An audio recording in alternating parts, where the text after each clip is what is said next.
Cheryl was placed within a residential unit for respite following a breakdown within the family environment. Following a number of assessments, it was recommended that Cheryl had further rehabilitation work. The Hillcrest Recovery and Resettlement Services was felt the most suitable, where Cheryl would learn a number of life skills. To begin with, staff used her interest in baking as a meaningful way of engagement.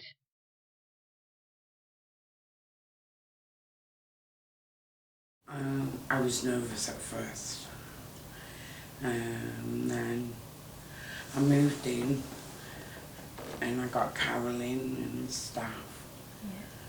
Yeah. Moved into room 1. That's a big room. And I used to bake cakes for everyone down in the clubhouse.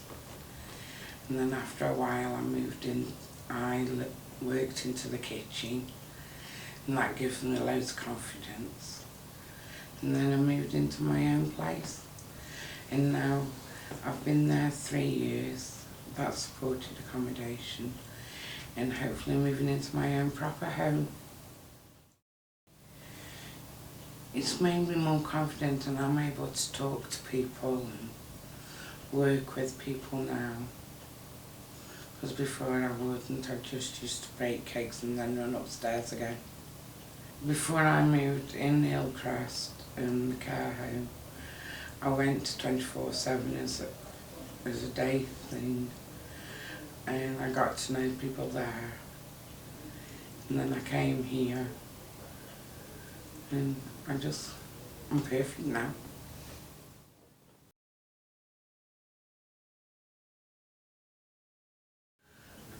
At first, I didn't know what I wanted.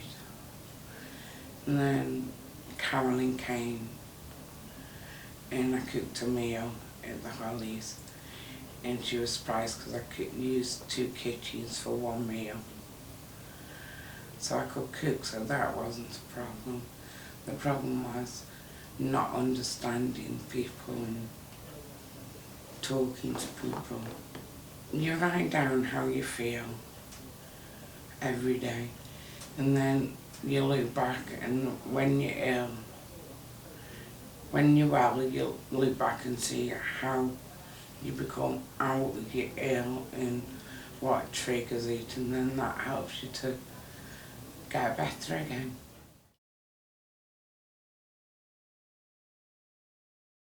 They could do budgeting some more, and in the rooms upstairs, they could tell them they got to clean up some more.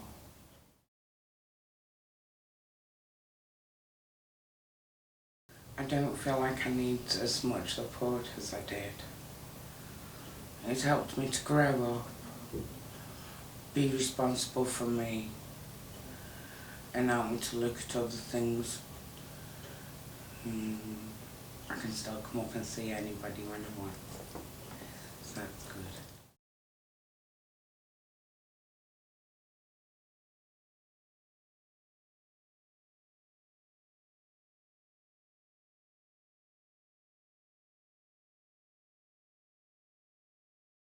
Les has been receiving mental health services for nearly 10 years.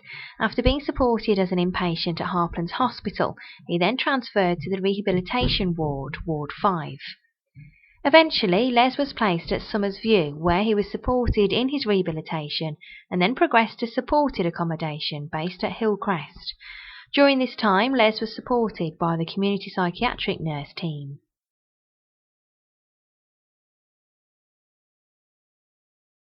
I did quite a lot of gardening there because I used to go away at Grove Point. It was quite a lot, I did quite a lot of gardening there, and they've got like a workshop, and they've got a pool room, and I did quite a lot of painting and raised beds for the veg. I did quite a bit of that really. Also playing board games as well, socialising, and if it wasn't for here and the rehab, I wouldn't be where I am now. You know what I mean? When I was on Ward 5, there was a manager on Ward 5 which was very strict, but in his own way, to basically get me off like alcohol and what have you. But it was really nice, and staff here. I don't know really. I mean, rehab and some of you, it's quite intense, but in the right manner, you know what I mean? You be cooking, you keeping yourself tidy, you know what I mean? Do quite a bit.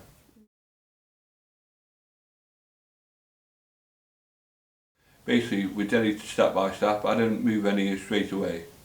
You know what I mean? I would probably stop one night a week and then 2 nights the following week, you know what I mean, until it would build up.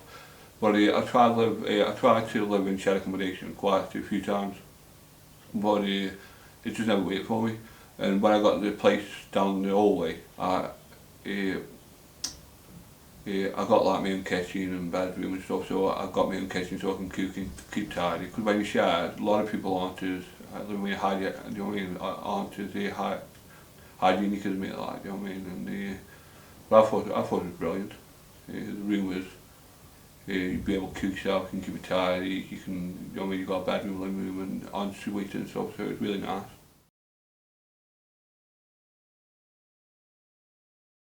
Basically, when I was with rehab, there was a lot of like, obviously rehab means rehabilitation and getting yourself out in the community.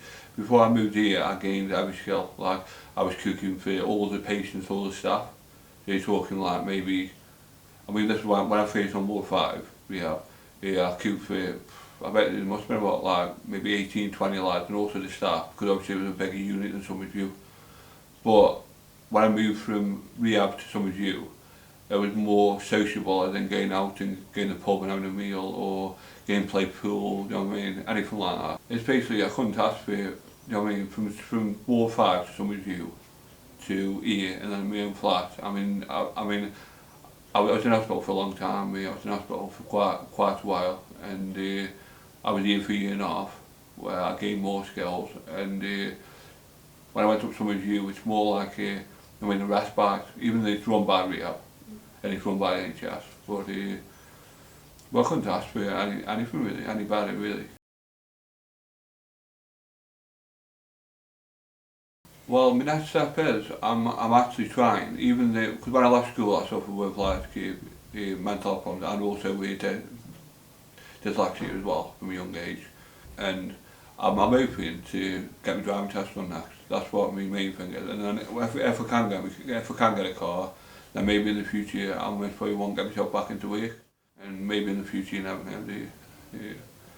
I mean, I still get support on my mum and dad. Obviously, I stop over a weekend. I still see Jim every 2 weeks from rehab. I used to get a Benny centre for me tablets and stuff, and but I go with Sublin now, which is like Florence House, around the corner from Florence House. So yeah, brilliant really.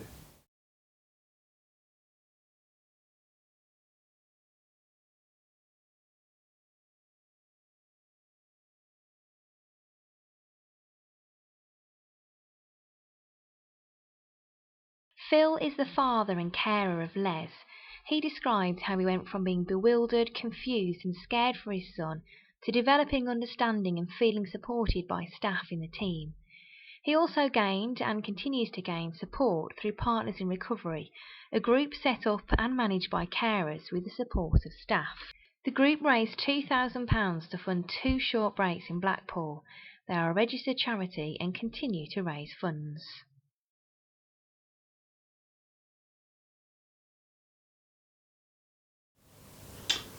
A carer, yeah. A carer is a full-time job without a doubt.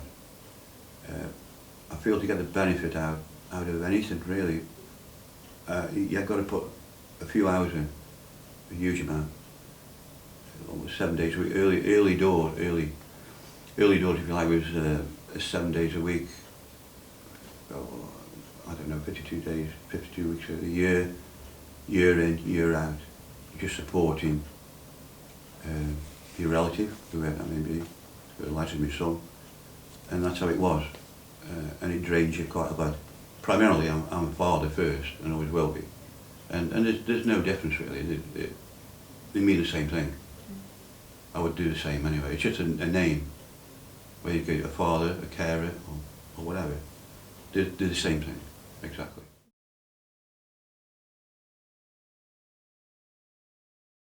I gave Les as much support as he was deemed necessary, put it that way, yeah. I used to transport Les about driving wherever you wish to go. We've used most of the amenities in Stoke-on-Trent, if you like, from Harples to where he is now in a flat, and made sure that he was always in touch, basically.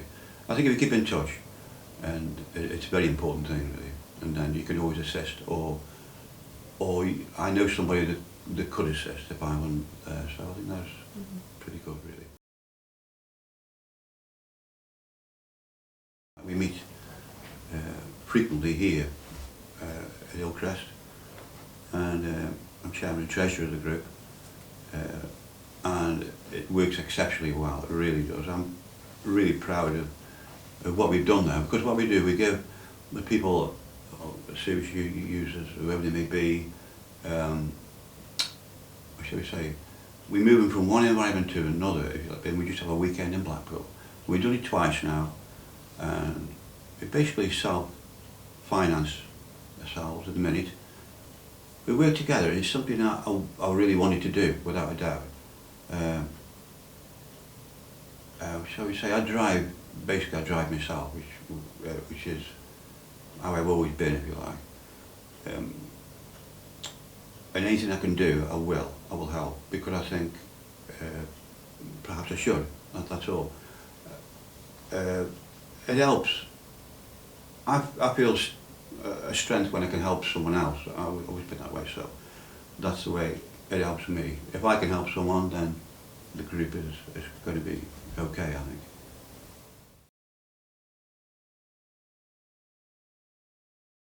First of all, they could probably join the club, if you like, join the carers group.